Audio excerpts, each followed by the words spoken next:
हरिओम। जय श्री कृष्णा। धर्मदत्त ने पूछा, मैंने सुना है कि जय और विजय भी भगवान विष्णु के द्वारपाल हैं। उन्होंने पूर्व जन्म में ऐसा कौन सा पुण्य किया था जिससे वे भगवान के समान रूप धारण करके बैकुंठ धाम के द्वारपाल हुए? दोनों पार्षदों ने कहा, ब्राह्मण, पूर्व काल में तृण बिंदु की कन्या देवहूति के गर्भ से महर्षि कर्दम की दृष्टि मात्र से 2 पुत्र उत्पन्न हुए। उनमें से बड़े का नाम जय और छोटे का नाम विजय हुआ।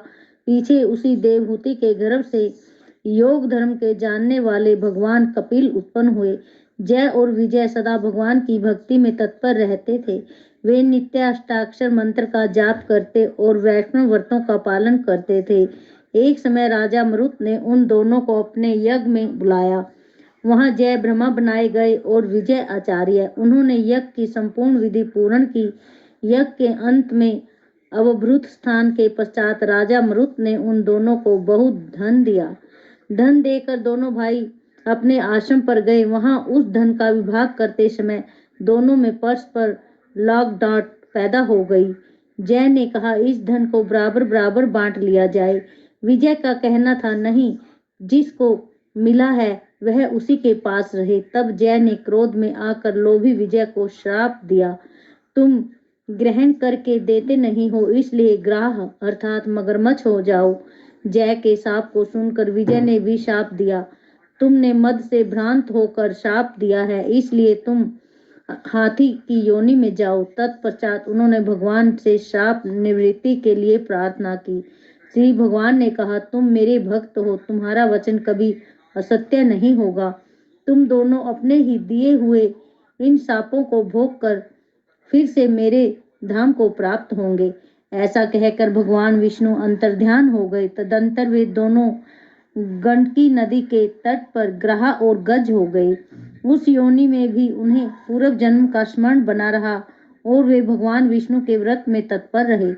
किसी समय वह गजराज कार्तिक मास में स्नान करने के लिए गंडकी नदी गया तो उस समय ग्राह ने शाप के हेतु को स्मरण करते हुए उस गज को पकड़ लिया। ग्राह से पकड़े जाने पर गजराज ने भगवान रामनाथ का स्मरण किया। कभी भगवान विष्णु शंख चक्र गदा धारण किए वहां प्रकट हो गए। उन्होंने चक्र चलाकर ग्राह को और गजराज का उद्धार किया और उन्हें अपने जैसा रूप देकर बैकुंठ धाम को ले गए। तब से वह स्थान हरि क्षेत्र के नाम से प्रसिद्ध है। वे ही दोनों विश्वविख्यात जय और विजय है जो भगवान विष्णु के द्वारपाल हुए हैं। धर्म और द्वेष का त्याग करके सदैव भगवान विष्णु के व्रत में स्थिर रहो। समदर्शी बनो। कार्तिक, माघ और बैसाख के महीने में सदैव प्रातःकाल स्नान करो। एकादशी व्रत के पालन में स्थिर रहो। तुलसी के बगीचे की रक्षा करो। ऐसा करने से तुम भी शरीर का अंत होने पर भगवान विष्णु के परम पद को प्राप्त होगे।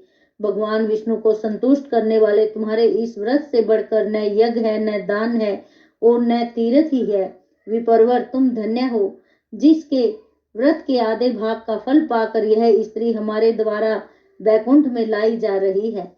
नारद जी बोले, हे राजन, धर्मदत्त को इस प्रकार उपदेश देकर वे दोनों विमानचारी पार्षद उस कलहा के साथ बैकुंठ धाम को चले गए। धर्मदत्त जीवन भर भगवान के व्रत में स्थिर रहे और देहावसान के बाद उन्होंने अपनी दोनों स्त्रियों के साथ बैकुंठ धाम प्राप्त किया।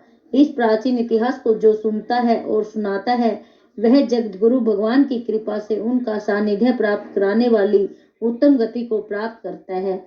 हरि ओम। जय श्री कृष्णा। बोले गजेंद्र मोक्ष भगवान की जय। हरि ओम। नमो भगवते वासुदेवाय। ओम नमो भगवते वासुदेवाय। ओम नमो